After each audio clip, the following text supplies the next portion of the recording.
প্রবেশ করতে পারবে না। কাল কিয়ামতের ময়দানে সম্মানিত হাজিরিন একটু কান লাগিয়ে শোনায়, ওয়ালা ইয়ানজুরুল্লাহু ইলাইহিম ওয়ালা ইয়ানজুরুল্লাহু ইলাইহিম, শুধু তাই নয়, আল্লাহ পাক রব্বুল আলামিন ওই সমস্ত বান্দাদের দিকে আল্লাহ তাকাবে না, আল্লাহ তাকাবে না। তারা কারা?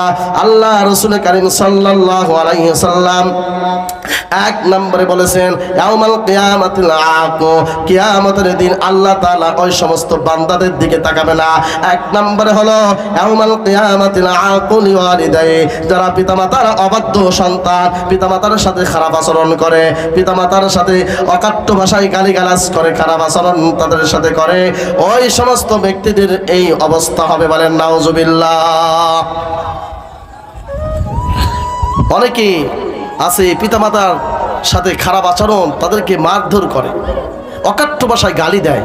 এক কথা বলেন, কোন মুসলমানের সন্তান এটা করতে পারে না। আর যারা করবে তাদের সমস্যা হলো তারা কোরআন হাদিসের আলো পায় নাই, কোরআন হাদিসের জ্ঞান তারা পায় নাই। এক কথা বলেন, কোরআন হাদিসের জ্ঞান কোথা থেকে আসবে? আমরা তো আমাদের সন্তানগুলো মাদ্রাসায় লেখাপড়াতে করাতে চাই না। কোরআন হাদিসের জ্ঞান তাদের ভিতরে ঢোকাতে হলে এক নম্বরে হলো মাদ্রাসার লেখাপড়া ছাড়া সম্ভব নয়। সম্মানিত ভাইরা আমার, এই গোবিন্দপুরীবাসী কত ভাগ্যবান, এই এলাকায় একটা মাদ্রাসা প্রতিষ্ঠিত হয়েছে। কারণ যে এলাকায় একটি দ্বীনি প্রতিষ্ঠান থাকে, আল্লাহ পাক রব্বুল আলামিন সমস্ত প্রকার আসমানি গজব থেকে ওই এলাকাকে আল্লাহ তাআলা হেফাজত করে। সুবহানাল্লাহ বলেন। এটা বড় এই আশেপাশে মানুষ, এই এলাকার গ্রামের মানুষের অতি ভাগ্য, একটা দ্বীনি প্রতিষ্ঠান থেকে কত ভাগ্য।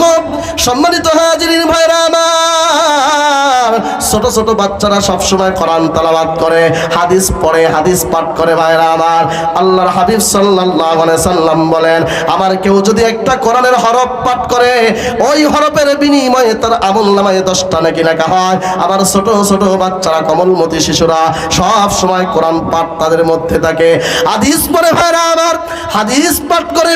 আল্লাহ পাক রব্বুল আলামিন যে এলাকার মধ্যে, মাদ্রাসার মধ্যে ছোট ছোট কোমলমতি শিশুরা কত সুন্দর করে মুখ থেকে কোরআনের বাক্যগুলো বার হয়, তাদের এখনো পর্যন্ত গোনা লেখা হয় নাই। ভাইরা আমার, কত ছোট ছোট বাচ্চারা এক কথার বয়সে এখনো পর্যন্ত কারোর 5 বছর 6 বছর হাদিসগুলো কত সুন্দর করে পাঠ করে। ভাইরা আমার, এমনও মানুষ আছে আমরা একটা হাদিস মুখ দিয়ে বলার ক্ষমতা নাই, আপনাদের বাচ্চারা ছোট ছোট কোমলমতি শিশুরা